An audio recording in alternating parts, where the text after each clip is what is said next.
Assalamualaikum warahmatullahi wabarakatuh. Ketemu lagi dengan saya Adlian Jefiza di mata kuliah Robotika dan Kecerdasan Buatan. Di sini kita akan membahas tentang supervised dan unsupervised learning. Pada pertemuan sebelumnya, pada video sebelumnya kita sudah membahas apa itu AI, ya, bagaimana kita cara dalam processing data, bagaimana caranya kita mengetahui datanya itu sudah baik atau benar, ya. Kita memvalidasi data terlebih dahulu, lanjut ada pengenalan tentang data mining dan lain sebagainya. Sekarang sebelum kita masuk ke metode AI-nya, kita harus mengetahui terlebih dahulu adanya supervised dan unsupervised learning, ya. Jadi dalam machine learning itu ya ada namanya pembelajaran yang terstruktur dan pembelajaran yang tidak terstruktur. Jadi kita lihat selanjutnya. Nah, di sini kita dapat melihat ya bahwasanya dalam machine learning itu memiliki 3 learning mode, ya. Yang pertama pembelajaran terstruktur yang disebut dengan supervised learning. Yang kedua ada pembelajaran unsupervised learning. Yang ketiga ada reinforcement, ya. Jadi untuk supervised itu memiliki outcome itu berupa regresi dan klasifikasi. Sedangkan unsupervised learning itu memiliki outcome-nya itu berupa clustering dan dimension reduction, ya, dimensional reduction. Terus kita akan lihat lagi regresi ini, ya, contoh implementasinya itu banyak digunakan pada forecasting cuaca, ya, weather forecasting. Lalu ada market forecasting dan prediction life expectation, ya. Jadi ada regresi ini digunakan seperti bagaimana kita memprediksi kehidupan, ya, ekspektasinya, ataupun kita memprediksi marketing, ya, marketing pemasaran, ya, ataupun kita bisa memprediksi cuaca, itu bisa menggunakan regresi.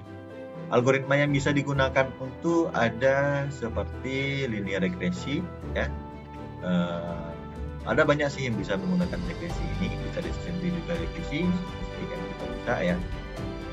Terus yang kedua ada klasifikasi, ya. Klasifikasi ini digunakan untuk mengidentifikasi, ya, misalkan di sini identifikasi fraud detection, ya.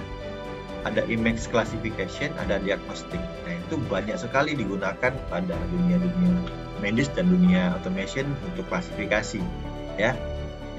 Klasifikasi wajah, klasifikasi gerakan, pattern recognition, yaitu banyak digunakan pada klasifikasi ini. Sama, itu banyak digunakan metode seperti linear regresi, decision tree, SVM, random forest, KNN, ya, logistik, regression, ya, masih banyak lagi klasifikasi yang digunakan pada data-data yang menghasilkan hasil klasifikasi. Oke, lanjut yang untuk unsupervised, ya, itu contohnya ada clustering, ya. Clustering itu berarti kita cluster-clusterkan data. Lanjut ada dimensional reduction. Ya, contohnya di sini ada recommender system, targeting marketing, ya, customer segmentasi. Jadi di sini kalau kita bicara clustering, ya, kita bisa berbicara bagaimana kita mensegmentasikan, atau melihat target pasar kita nanti di mana. Itu bisa kita lihat dari algoritma clustering, ya. Contoh di sini kita bisa menggunakan K-mean clustering, ada juga hierarchical clustering, ya.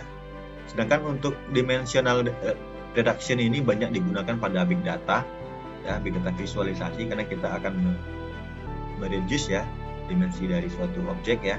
Structure discovery dan feature elicitation, menggunakannya adalah PCA atau T-SIN. Untuk reinforcement ini banyak digunakan untuk dunia-dunia robotika seperti robot navigation, real-time decision ya, learning task. Itu menggunakan Q-learning, Stanza dan DQN. Nah, sebelum kita masuk ke bagian pemrosesan supervised dan unsupervised, terlebih dahulu kita pasti akan melihat data preparation ya. Karena data preparation ini akan mempengaruhi dari sistem kerja dari mesin learning tersebut ya. Dimana data preparation itu dalam supervised ya, kita harus memiliki yang namanya data training dan data testing. Sedangkan pada unsupervised kita tidak perlu menentukan data training dan data testing. Nah, pada data preparation itu yang perlu perhatikan itu ada row-nya ya, ada kolomnya, ada nilainya, ada kolom dan nilainya, dan row dan nilainya.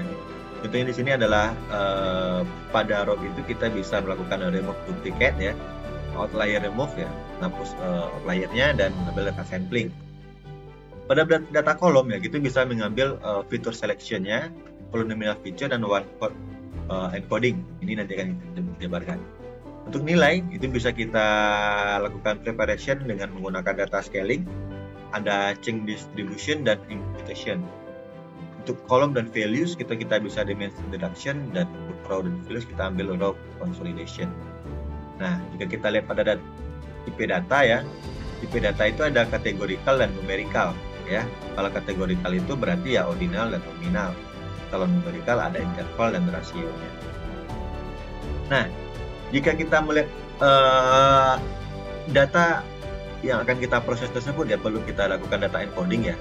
Encoding data ini berarti kita melabelkan data tersebut ya. Bahkan di sini label encodingnya kita beri data seperti small, medium, dan large ya. Contoh dari label encoding. Ada yang namanya one hot encoding ya. Di sini kita melabelkan data itu yang misalkan datanya tadi adalah contohnya di sini adalah misalkan adalah French, Belgium, UK, itu kita bisa ganti labelnya menjadi 0 dan 1 ya. Jadi data tersebut ya kita kelaskan berdasarkan satu data menjadi satu, dan selain data yang kita jabarkan data itu berarti adalah 0 ya. Lanjut, ada binary encoding ya. Itu adalah pengembangan dari one hot encoding ya, hanya membutuhkan 101 ya. Jadi untuk multiple-nya itu bisa kita gunakan binary encoding. Ada frequency based encoding ya, berdasarkan frekuensinya ya, keseringan datanya muncul bisa kita gunakan. Ada target main encoding ya, fungsi dari main sebagai target. Ini bisa digunakan untuk classification target ya. Terakhir ada hash encoding. Nah, lanjut kita lihat dimensional reduction. Ini adalah tahapan pre-processing data ya. Ada dimensi yang kita hilangkan. Itu misalkan in feature selection kita harus memilih subnet dari original feature, dan ada feature extraction ya, itu define new feature baru ya dari original feature. Lanjut ada dimensi reduction ya, ini yang tadi kita bahas ya, bahwasanya ada dimensi yang bisa kita hilangkan ya. Dari penyebaran datanya bisa kita hilangkan. Di sini misalkan data X-nya itu ada di luar, maka kita bisa hilangkan datanya. Nah, ada lagi yang namanya input missing value. Nah, ini kita bisa menghapus atau menambahkan data yang missing ya. Bisa kita menggunakan min imputation, substitution, callback imputation, callback imputation, regressive imputation, stop regression imputation, dan lain sebagainya. Nah, untuk normalization dan standardization ya, itu bisa kita menggunakan nilai min dan standar deviasi. Terakhir kita akan melihat all-out method ya. Di sini kita data original data itu pasti akan kita bagi menjadi data training set ya. Untuk supervised learning nanti kita bagi lagi menjadi validation set dan test set. Nah, jadi dari ketiga data yang kita bagi tersebut, untuk data training itu kita turunkan menjadi sebuah algoritma ya, learning. Nah, jadi yang perlu kita simpan data trainingnya itu ya, yang akan kita cari model learningnya seperti apa. Nah, jadi algoritma nanti hanya kita panggil untuk menggunakan pada validasi set dan test set, sehingga kita dapat memperoleh predictive model. Ya, itu bisa kita panggil menggunakan train test split ya, itu pembagian data training dan testingnya. Oke, demikian untuk video terkait supervised dan unsupervised learning ini. Terima kasih sudah mengikuti videonya. Assalamualaikum warahmatullahi wabarakatuh.